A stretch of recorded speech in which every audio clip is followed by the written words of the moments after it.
እስራኤል ያለ ጠላት መኖር አትችልም። ባለስልጣናቱ ኢራንን ካለፉ በኋላ አዲስ ጠላት ማማተራቸው አይገርም። የኔታንያሁ አስተዳደር ብቻ አይደለም። ሁሉም ባይሆኑም አንዳንድ የተቃዋሚ ፓርቲ አመራሮችም ጭምር ቱርክን አዲሷ ጠላት አድርገው ለማወጅ እየተንደረደሩ እንደሚገኙ አስተውለናል። ይህ በእስራኤል ውስጥ ያለ አዲስ ክስተት ነው። ወደ መንግስታዊ ስትራቴጂነት እየተቀየረ ያለም ጉዳይ ነው። የአናዶሉ የዜና ወኪል በሰጡት የቴሌቪዥን ቃለ መጠይቅ የተናገሩት የቱርክ የውጭ ጉዳይ ሚኒስትር ሃካን ፊደን ናቸው። እንደ አውሮፓውያን አቆጣጠር ከሰኔ 2023 ጀምሮ የቱርክ የውጭ ጉዳይ ሚኒስትር ሆነው ያገለገሉ የሚገኙት ፊደን ከዚህ ቀደም ኤምአይቲ በመባል በሚጠራው የሀገሪቱ ብሔራዊ መረጃ ድርጅት ኃላፊ በመሆን ለረጅም ዓመታት ሰርተዋል። በሀገር ደህንነትና በውጭ ጉዳይ ፖሊሲ ላይ ቁልፍ ሚና ተጫውተዋል ይባልላቸዋል። ፕሬዝዳንት ረጀብ ታይብ ኤርዶጋን በድጋሚ ከተመረጡ በኋላ ወደዚህ ከፍተኛ የዲፕሎማሲ ቦታ የተሾሙት ሰው ተደማጭነት ካላቸውና በስለላው ዘርፍ በነበራቸው ልምድ የተነሳ የመንግስት ሚስጥር ጠባቂ ተብለው ይታወቃሉ። በዚህ ድርብርብ ሚና ምክንያት ሃካን ፊደን በዚህ ወቅት ሲናገሩ አስተያየታቸው በቸልታ የሚታለፍ አይሆንም።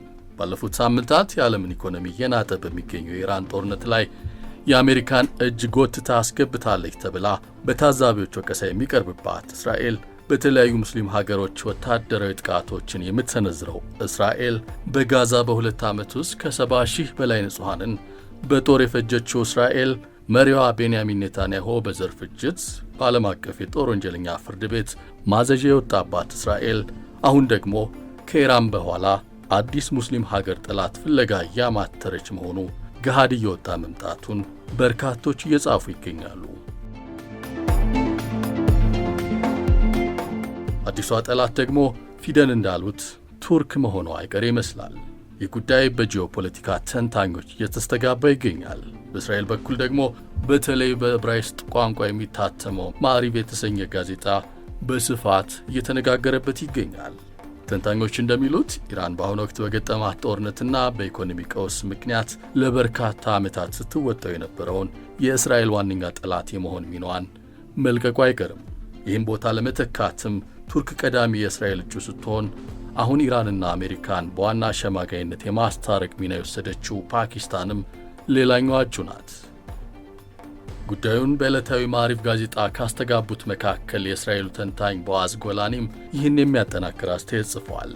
በኢራን ላይ እየተካሄደ ያለው ጦርነት ማብቂያ ላይ መድረሱን የሚያመለክቱ ወሬዎችና ውይይቶች እየተበራከቱ በመጡበት በዚህ ወቅት በመካከለኛው ምስራቅ ተለዋዋጭ ሁኔታዎች ማለትም ሺፍቲንግ ሳንድስ መኖራቸውን የሚጠቁመው ቦዓዝ በጠቅላይ መሪው አሊ ኹሜይኒ አመራር ስር ኢራን ላለፉት 3 አስርት ዓመታት ይህን ሚና በታማኝነት ለመወጣት ከፍተኛ ጥረት አድርጋለች ብለዋል። ይሁን እንጂ አሁን የተካሄደው ጦርነትና የኢኮኖሚ ውድቀቱ የሀገሪቱን ወታደራዊ አቅም ሙሉ ለሙሉ እንዲዳከም እንዳደረገው ይገልጻል። በእስራኤል ጠላትነት ከታጩት ሁለቱ ሀገሮች ውስጥ ቱርክ 85 ሚሊዮን ሕዝብ ያላት ሲሆን የፓኪስታን ሕዝብ ብዛት ደግሞ 240 ሚሊዮን ነው። በሁለቱም ሀገራት አብዛኛው ዜጋ ሙስሊም ነው። ምዕራባውያን መገናኛ ብዙሃን ሁለቱንም ሀገሮች በወታደራዊ ኃይል ላይ በሚደገፉ በአምባገነናዊ ስርዓት የሚመሩ ናቸው ሲሉ ነቀፌታ ይሰነዝሩባቸዋል።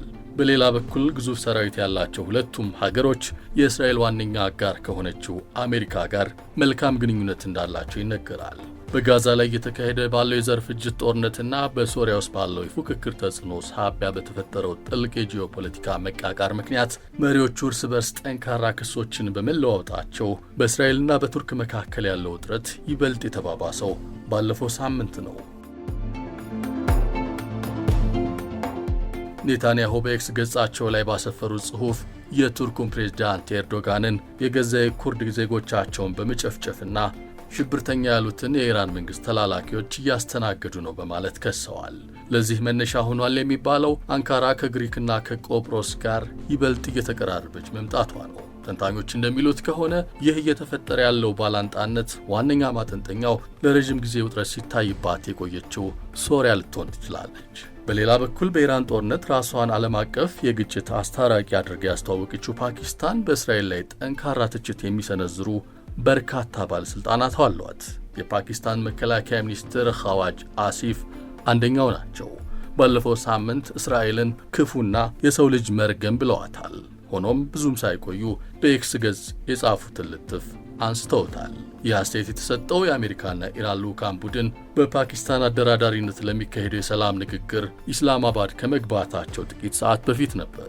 ይህ በእንዲህ ባለበት እንደ ጎላኒ አይነት የእስራኤል ተንታኞች እስራኤል ከኢራን ጋር ያለው ውጊያ ከረገበ በኋላ ከቱርክና ፓኪስታን አንዳቸውን ወዲያውኑ የምትጋፈጥበትን ሁኔታ መጠባበቅ ይኖርባታል በማለት አዋጅ ለፍፈዋል። ጎላኒ ባሰፈረው ጽሑፍ ከሁለቱ ሀገሮች መካከል የመምረጥ ዕድሉ በእጃችን አይደለም። ሁለቱም አማራጮች እኩል መጥፎ ናቸው። እነሱን ለመቋቋም ያለን ዋነኛው መሳሪያ ከአሜሪካ ጋር ያለን ግንኙነት ነው። ይህን ግንኙነት በሙሉ ኃይላችን ልንጠብቀው ይገባል ብለዋል። እስራኤል ያለ ጠላት መኖር አትችልም ያሉት የቱርክ የውጭ ጉዳይ ሚኒስትር ሃካም ፊደንም ይሄው የጠፋቸው አይመስልም። በዚህ መሃል ግን ዓለም በራቃት ሰላም ምክንያት በርካታ ንጹሐን በወጡበት ይቀራሉ። የነዳጅ ዋጋ የዓለምን ኢኮኖሚ በማቃወሱ በመላው ዓለም በርካታ ሰዎች ጠኔ መንገድ ላይ ይደፋቸዋል።